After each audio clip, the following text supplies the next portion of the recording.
Looking back at your prelim task, what do you feel you have learnt in the progression from it to the full production? So I initially didn't do media at high, so from 9 to 11. So coming into CNS, it was a completely new experience for me. Um, and the prelim task was just basically a perfect opportunity to set me up ready for the thriller. In regards to teamwork, obviously, teamwork makes the dream work. And in the prelim task, you weren't so concerned about that. You obviously were concerned about teamwork, but um, you didn't have to be so learning how to communicate better and everything, because it was all filmed in school and it's really easily set out. Whereas with a thriller film, you have to uh, learn to work in cohesion more. Um, it makes you listen better as well. I've definitely learned to listen to other people's ideas. When I initially went in for my thriller, I was one minded about what I wanted to make. I was like, yeah, I'm gonna make this film about a psychotic guy. At the end, if that's not what the rest of your group want to do, then it's never going to be right for them to take part in producing a film which is ideally just for you. Um, I've had a lot more, I think, freedom since the prelim task for thriller.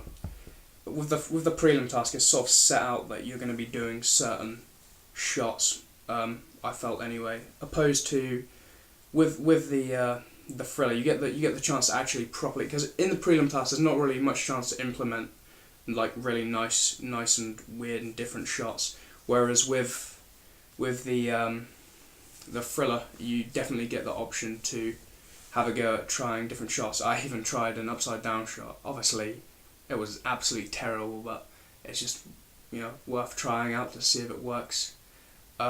You also learn with camera skills. I've learned to pan and zoom smoother. Zooming, I found that incredibly hard when I first did it, just because you move your finger like just the tiniest bit and it just goes.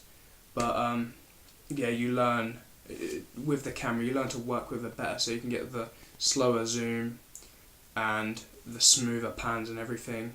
And using the tripod smoother as well, for if you wanted to do a pan just with the tripod, you progress from going in stages like where it's just jumping to going smoothly. With shot reverse shot, I think during the thriller we refined that a bit more and implemented the 180 degree rule into it a little bit more. In regards to progression, I'd say yeah, we definitely progressed in shot reverse shot and the 180 degree rule. We continue to use it and thought about it better, how it would add the effect, and if it was incorrect, how it would hinder the audience's mind.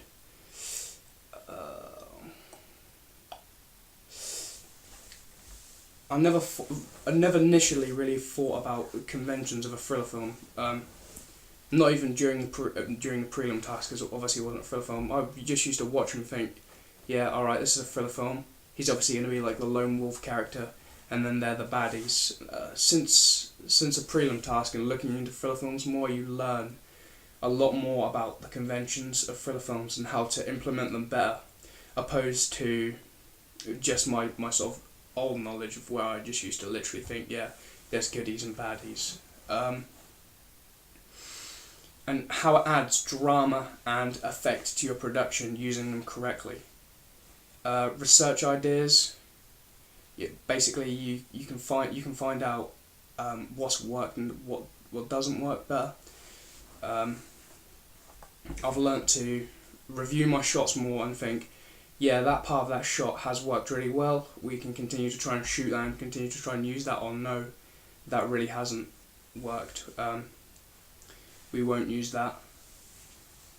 And you learn obviously what has worked and what hasn't worked in the past from bigger companies as well. So looking on YouTube and looking back, you can find out, say, what shots you in particular really liked that big companies have used in thriller films, and the importance of them. Finding the perfect soundtrack was another thing which we had to look into more, because for my prelim task it was just sort of like, yeah, we can just choose a song which sounds nice, but I've had to progress into thinking about, when I'm listening to this music, this not drop this this note, say for instance, goes with this action really well, or this little riff, sounds really good with him walking through the house or something. It just makes you think more about how the music and the pictures go together better. In regards to teachers' feedback, I've definitely learned, you've got to listen to your teacher, because at the end of the day, they've been doing this job for however many years, they've got the knowledge, they've done the course.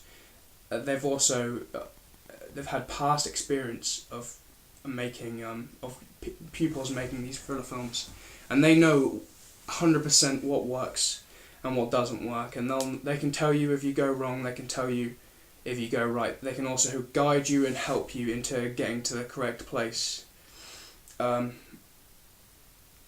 Also, I've learned, to listen to audience feedback more. You want to really listen, because obviously your audience is who you're going to be selling it to, and you've got to tailor the film to them. It's got to be made for them, so you really want to listen to what they're saying. Finally, personally, it's made me look at films a completely different way. Not coming from not doing media previously, I didn't used to look at films and think, oh yeah, that's an intertextual reference to Kill Bill. I used to just think, oh cool, wow, he's, I don't know, had a hand severed or something. But now it makes me look at films differently, and it makes you feel good when you realise an intertextual reference. Not only that makes you feel good, it makes you think, this person put an intertextual reference of because you only would really recognise, I think personally, intertextual references of films that you like. So what I'm thinking is, when you see them, you think, oh, so this filmmaker liked this film, so he's going to sort of have some of his style or a little bit of this other filmmaker's rubbed off on him. So you're going to be more likely, I think, to like the film, and it's just completely changed my my view, not just on the film world actually, as the whole world of media.